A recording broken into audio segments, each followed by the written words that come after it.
ಇವತ್ತು ನಾವು ಏನು ಮಾಡೋದು ಗುಲ್ಬರ್ಲಿಂದ ಬೆಳಗ್ಗೆ 8 ಗಂಟೆಲಿಂದ ಗುಲ್ಬರ್ಲಿಂದ ಟೀ ಕುಡ್ಕೊಂಡು ಡಿಕೇಶನ್ ಚಾರಿ 8 ಗಂಟೆಲಿಂದ ಬಿಟ್ಟವ್ರಿ. ಅವ್ರಿಗಂತ ಹೋದ ಹೇಳಿದ್ರಿ ಕಲಬುರಗಿ ತಾಜ್ ಸುಲ್ತಾನ್ಪುರ ಕಲಾಂಗ್ರ ಚುಂಚನಸೂರ ಕಮಲನಗರ ಕರಾರಿ ಬುಲಂಗಿ ಬುಲಂಗಿಲಿಂದ ಕಡೆ ಬಟಗೆರೆಲಿಂದ ಕಡೆ ರಾಮತೀರ್ಥ ಅಂದ್ರೆ ರಾಮತೀರ್ಥ ಡಿ ಬರ್ತದೆ. ಬಟಗೆರೆಲಿಂದ 3-4 ಕಿಲೋಮೀಟ್ರ್ ಆಗ್ತದೆ ರೀ. ಕಾಲ್ಕಾಲಾಗೆ ಈ ರೀತಿ ಎಡೆಗಳು ಓಡಾಡ್ತಾವೆ ನೋಡ್ರಿ. ಆದರೆ ಇವುಗಳನ್ನು ಈ ಊರೊಳಗೆ ಯಾರೂ ತಿನ್ನುವುದಿಲ್ಲ. ಇನ್ನೊಂದು ಏನಂತ ಹೇಳಿದ್ರೆ ಈ ಊರೊಳಗೆ ಒಂದು ಚಿಕನ್ ದುಕಾನ ಇಲ್ರಿ.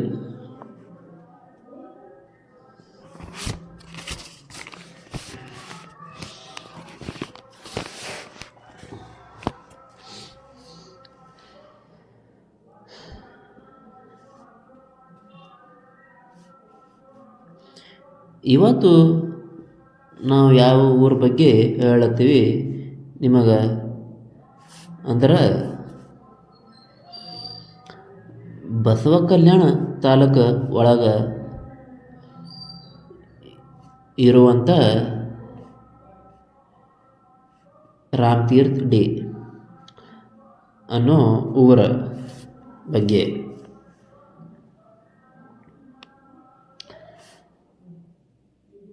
ರಾಮತೀರ್ಥ ಡಿ ನಮ್ಮ ಕರ್ನಾಟಕದ ಬಂದರೂ ಈ ಆಲ್ಮೋಸ್ಟ್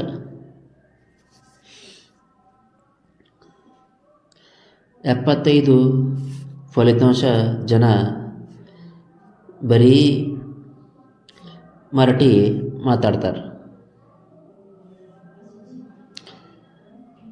ಕನ್ನಡ ಬರ್ತದ, ಆದರೆ ಯಾರೂ ಮಾತನಾಡುವುದಿಲ್ಲ.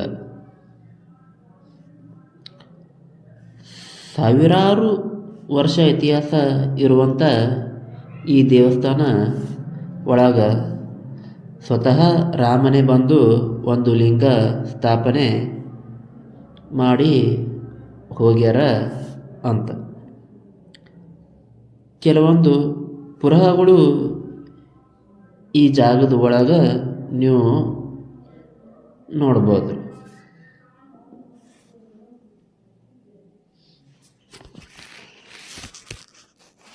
ಅದು ಅಲ್ಲದೆ ಇನ್ನೊಂದು ಏನು ಅಂದ್ರೆ ಈ ಜಾಗದ ಒಳಗೆ ಇರುವಂಥ ಹಳೆಯ ದೇವಸ್ಥಾನ ಡೆಮೊಲಿಷ್ ಮಾಡಿ ಒಂದು ಹೊಸ ದೇವಸ್ಥಾನ ನಿರ್ಮಾಣ ಮಾಡ್ಲತ್ತಾರ. ಈ ದೇವಸ್ಥಾನ ಊರ್ಲಿಂದ ಸ್ವಲ್ಪ ದೂರ ಅದ, ಆದರೂ ಫುಲ್ ಹಸಿರು ಆದಂಥ ವಾತಾವರಣ ಮಧ್ಯ ಈ ರಾಮತೀರ್ಥ ಡಿ ದೇವಸ್ಥಾನ ನೀವು ನೋಡ್ಬೋದು. ಇವತ್ತು ನಾನು ನಿಮಗೆ ಕೊಟ್ಟಂಥ ರಾಮತೀರ್ಥ ಡಿ ದೇವಸ್ಥಾನ ಮತ್ತು ಊರಿನ ಬಗ್ಗೆ ಮಾಹಿತಿ ಇಷ್ಟ ಆಗಿತ್ತು ಅಂತಂದ್ರೆ ಹೇಳಿದ್ರೆ ಇದೇ ರೀತಿ ವಿಡಿಯೋ ಸಲುವಾಗಿ ನಾನು ಪೇಜಿಗೆ ಫಾಲೋ ಮಾಡುವುದು ಮರಿಬೇಡ್ರಿ. ಮತ್ತು ಇನ್ನೊಂದು ವಿಷಯ,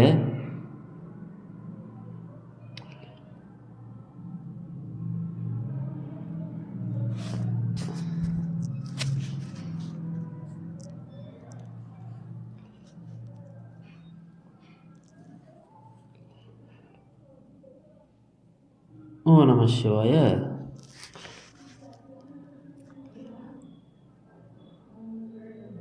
ನಾವು ನೋಡಿ ಬಂದೀವಿ, ದರ್ಶನ ಮಾಡಿ ಬಂದೀವಿ, ಸರಿಯಾಗದ. ಈ ಕಡೆ ಹೋದ್ರಂದ್ರೆ ನೀವು ನೋಡಿ ಬರ್ರಿ, ದರ್ಶನ ಮಾಡಿ ಬರ್ರಿ.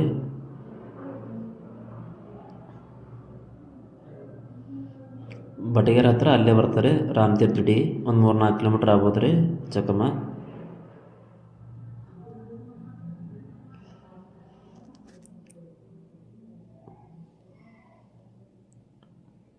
ಅದು ಅಲ್ಲದೆ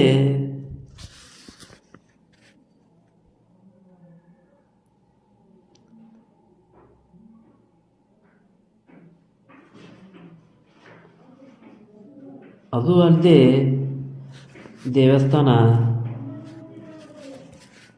ಬಾಜು ಒಂದು ರಾಮತೀರ್ಥ ಕುಂಡ ಅಂತ ಹೇಳಿ ರಾಮ ಬಾಣದಿಂದ ಈ ಬಾವಿ ಸೃಷ್ಟಿ ಮಾಡಿದನು ಅಂತ ಹೇಳಲಾಗುವುದು.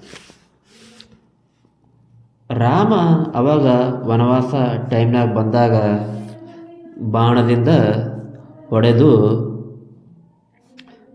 ಸೃಷ್ಟಿ ಮಾಡಿದಂಥ ಒಂದು ಬಾವಿ ಅದ ಅಂತಾರೆ. ಇಲ್ಲಿನವ್ರು ನಮಗೆ ಹಿರಿಯರು ಹೇಳಿದ್ರಿ.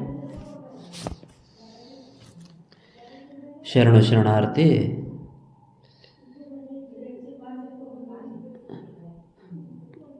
ತುಂಬ ಧನ್ಯವಾದಗಳು. ಶುಭವಾಗಲಿ. ಲೈಕ್ ಮಾಡಿ, ಫಾಲೋ ಮಾಡಿ, ಶೇರ್ ಮಾಡಿ, ಸಪೋರ್ಟ್ ಮಾಡಿ, ಕಮೆಂಟ್ ಮಾಡಿ. ಧನ್ಯವಾದಗಳು. ಇನ್ನೂ ಮಾಹಿತಿ ಇದ್ದರೆ ತಿಳಿಸ್ರಿ, ಹೇಳ್ರಿ.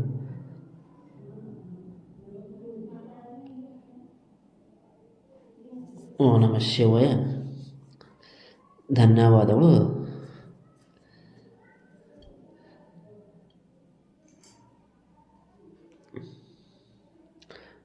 ತೋರ್ಸತ್ತಾರೆ, ನೀವು ಇಲ್ಲಿ ನೋಡ್ಬೋದು.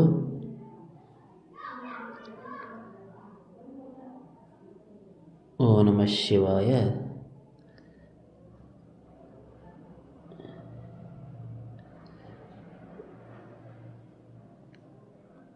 ಓಂ ನಮಃ ಶಿವಾಯ. ಓಂ ನಮಃ ಶಿವಾಯ. ಓಂ ನಮಃ ಶಿವಾಯ. ಶರಣು ಶರಣಾರ್ಥಿ.